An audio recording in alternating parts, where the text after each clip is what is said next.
oldsoulsuni back here with another video. Don't forget to like, comment, share, subscribe, and hit that bell notification when I do go live and drop all the latest vibe. We got an update. We got like a little hands-on of the upcoming like RPG, sci-fi, post-apocalyptic, like futurist game Hell Is Us. And I've seen like just in today, there's people who have already played the demo and they upload their gameplay. We're not going to watch any of that because I don't want to get spoiled, or like I want to have my own reaction for when I play the demo on the 2nd. So you guys be sure to stay on the lookout for that. I'll upload that video as well. We'll stream that as well. So, but without further ado, let's get into this. Since its reveal, Hell Is Us has been something of an enigma. As an action RPG that hones in on detective-style investigations within a hauntingly alluring world filled with weird monsters to explore, it's a type of game that tasks players to meet it on its strange and unorthodox terms. For its developers, Hell Is Us also represents a game that pushes back against contemporary trends of gaming that places its story and gameplay in a neat package and instead trusts players to piece together just what the hell is going on within the corrupted land of Hadia and how to survive it. I don't know how you managed to get here, and I don't care. After playing several hours of the opening of Hell Is Us, along with some mid-game dungeon crawling, I'm really curious with the demo, like how long is the actual demo, and will that progress transfer over? I'm seeing a lot of games do that, where like your progress in the demo or like the alpha test that they release months before the game comes out, or X amount of time before the game comes out, like that progress transfers over. And like anything that you unlocked or found, you know, that transfers over. So, and I'm also curious again, like what is the length of the demo? Is it going to be like a 30-minute demo, an hour-long demo? Is it going to be like X amount of hours? Because like with the first Zerkazan, like that demo was like 2 hours long. Like you got a pretty good like chunk of just those first few. Like you literally play like the first few hours of that game, 2 to 3 bosses. So I'm wondering if they're going to do this as well. And then with that, how long of the story? How long is the actual story mode? Like how long is the campaign? To do this from start to finish, how long is the typical playtime of the story? I hope this is like a 20+ hour game. I'm like, for me, when it comes to stories, I hope it's at least like a 20 to 25+ hour game, because I'm the type where I won't rush a game. Like I'll play 3 hours here, 3 hours there, 4 hours maybe here and there, but I won't never just sit down and try to play a game for a long period of time, especially when I want to enjoy it for what it is, you know. And I'm a scavenger, and I try to get every bit of content out of the environment. If it's like, you know, if it's like searching for clues or just searching for collectibles or hidden treasures or items or things of that nature. So I'm hoping, like I said, with this demo, how long will the demo be? And then with that, how long will the actual full game be? So came away with a clearer idea of developer Rogue Factor's new weird influence take on an action-adventure game that pushes players to mind the finer details of the world and maintain poise during some of the intense engagements. So far, Hell Is Us is a game that makes charting out into a familiar yet deeply alien... I don't know if you guys have seen like the first of all, you get like, you have your drone, which is kind of like if you play like your Star Wars Jedi. It's like your BD1. He can help you assist in like taking down enemies, probably like uncovering clues and decoding things and opening doors and and things of that nature. And then also with your weapon, I've seen like 3 different types. I've seen like hammers, I've seen dual wields, I've seen like great swords that look like katanas, like the one that he's wielding right now. I've seen a variation of weapons so far, so I'm curious to see just how vast the arsenal will be, you know, and how vast the arsenal of your drone will be. Like, is it just 4 set? Because you see right here on the bottom right of the HUD, you have like your drone, and you have a Y that's not open yet, an X and an A that's not available yet. So it's like how many like skill trees will go for your drone, how many skill trees will go for like your weapon or various weapons, and how many various weapons will we have, and then how vast and in depth would a skill tree be for our person, you know what I mean? So, and I'm hoping that when it comes to these enemy type, it doesn't seem like we're fighting the same enemy. Like Like, make it feel like when we go into certain areas, these enemies are in these certain areas. When we go to a whole new area, you have a whole new style. I don't want it to seem like we're fighting the same enemies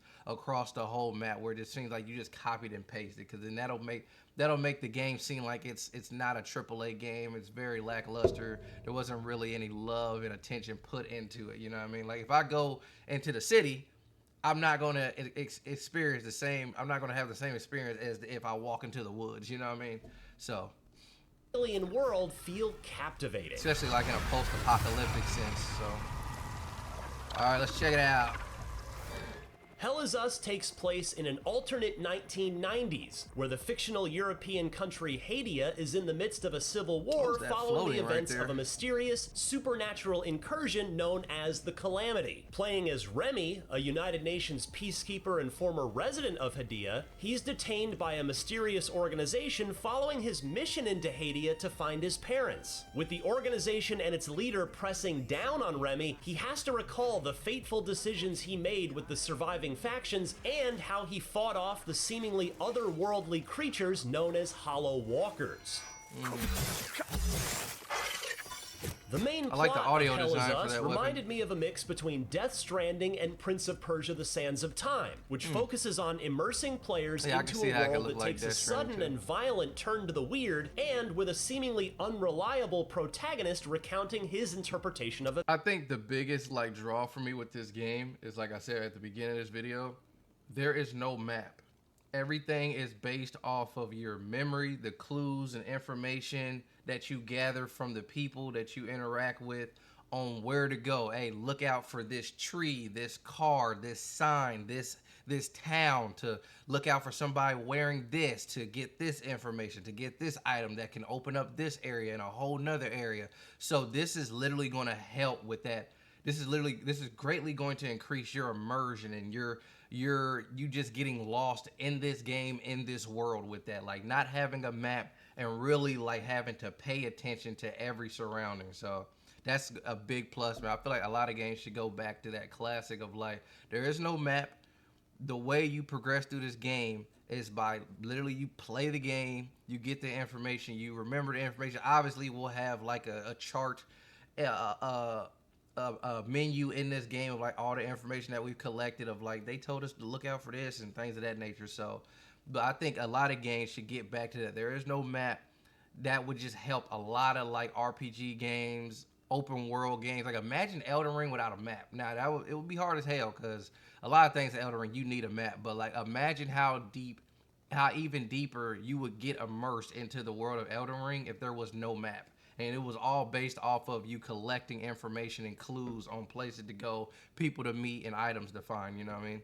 Events. Hell Is Us fully commits to its premise of a bleak setting and being a stranger in an even stranger land, one that feels familiar with its backwoods and small towns clinging onto survival, but feels so disorientingly strange with the rise of hollow walkers and portals that have turned the European countryside into an alien landscape. They're either brave or stupid to have made a run for it. My money's on stupid. What immediately drew me into Hell Is Us was its unusual approach to storytelling and immersing players within its strange world. The sense of mystery is palpable in Hell Is Us, and I was constantly walking into areas that had grotesque monsters or strange anomalies that drew my eye. I was especially taken in by the plight of the surviving characters, who struggled to endure in their ramshackle sanctuaries held together by duct tape and dwindling hope. This story very much chucks you into the deep end with its narrative and gameplay flow as you explore the different open zones filled with their puzzles and points of interest. Why is this happening? What I found most intriguing, and what I suspect many players will have to come to grips with, is how Hell Is Us takes a largely unguided approach to gathering intel and charting out to complete quests with no mini-maps or waypoints to help you in your trek. This very 90s adventure game approach puts the onus on players to listen to the details that the surviving characters bring up in conversations and read the well-organized intel from Remy's personal datapad. Right. It's the type of game that demands a So like I said, there's no map, but we have, like he just said, a data pad, a menu with all the information we collected. So if you get confused, go back, read. Reading is fundamental.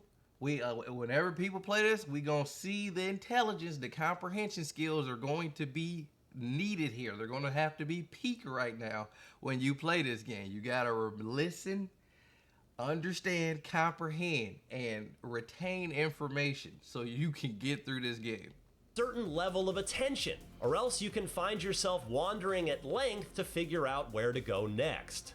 How the hell did you find us? Outer Wilds is a particular example that inspired the development team for its approach to a largely unguided adventure game that gradually expands in scope as more players use their growing knowledge. Speaking with creative director Jonathan Jacques Belletet, the approach the devs took with Hell Is Us was about trusting players with figuring out the mystery and embracing the campaign's more methodical approach to progression. You must be lost to wander around Sinedra Forest.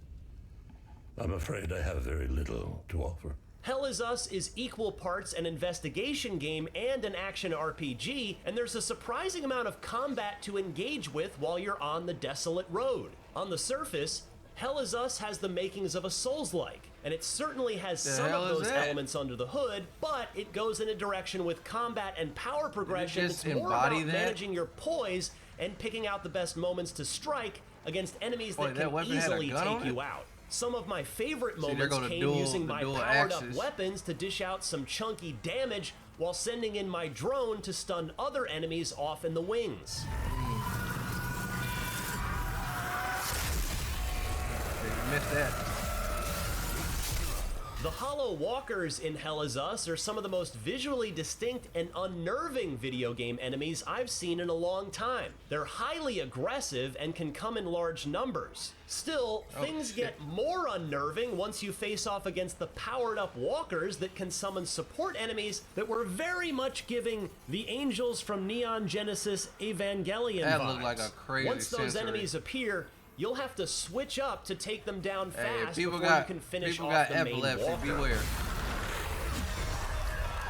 Much like a Souls game, stamina management is critical for survival, and I found myself constantly having to be decisive with my skills so as not to overextend myself against unforgiving enemies. Okay. One interesting wrinkle that took me time to get used to was the fact that health and... that's a big thing with a lot of games today. Like, stamina is your biggest factor. So if there's a skill tree for my character, we're gonna increase that stamina so that we can stay in the fight, stick and move more quickly, more frequently, more athletic, you know what I mean, to be more on point. And stamina share a single bar, with your health being your primary source. The more health you lose in a fight, the less stamina you'll have to fight. That makes sense. Oh, that was cool. While you have limited health items, the Limbic Pulse skill is the best way to help you stay in the fight. Similar to Neo 1 and 2, activating the pulse immediately after seeing a glow around Remy will instantly restore health and stamina based on the attacks you dish out. It's a very risk-reward approach to combat, and depending on how intense the combat gets, it can be easy to forget to hit the pulse and lose out on health. I found the engagements surprisingly challenging and unrelenting, yet I still felt good about scraping through once I figured out how best to clear out the foes.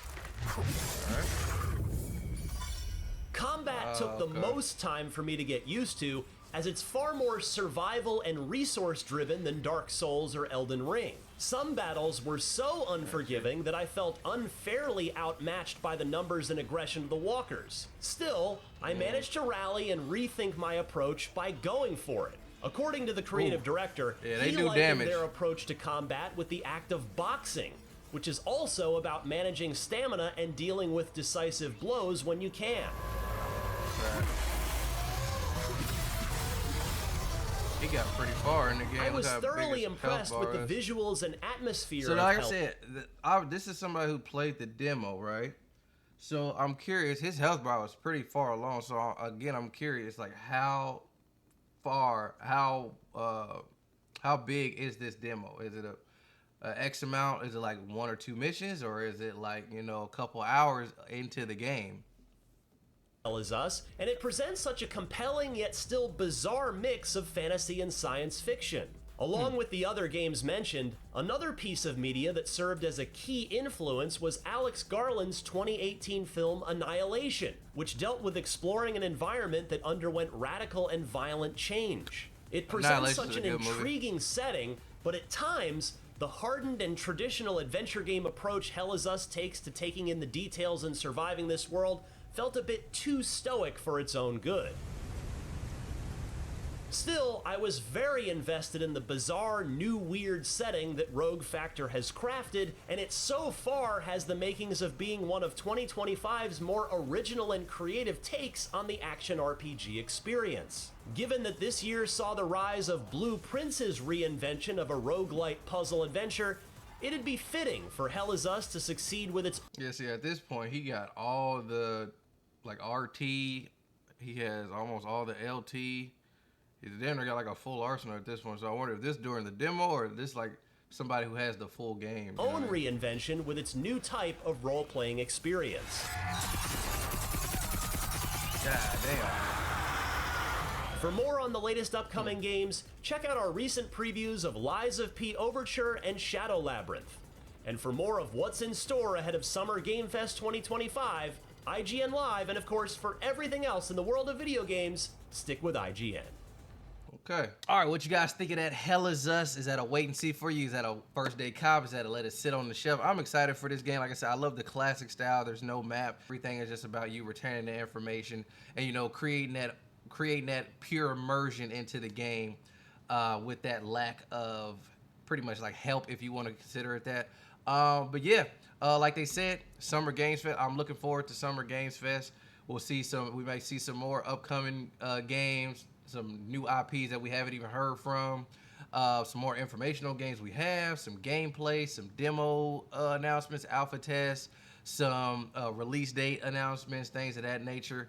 Like I said, if you guys do not know, Hell Is Us will be available for download. The demo comes out June 2nd, and it's available from June 2nd till June 16th. So we get a whole 2 weeks to play this demo. Like I said, my biggest thing is how long is the demo? Will that progress transfer over?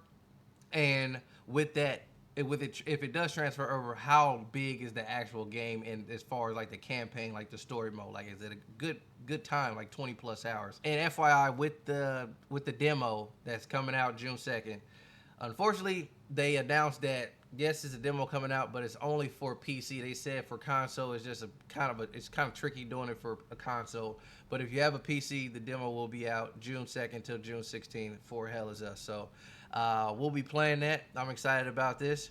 I appreciate you guys watching the video. I'll see you guys in the next one. I've been oldsoulsuni. Peace.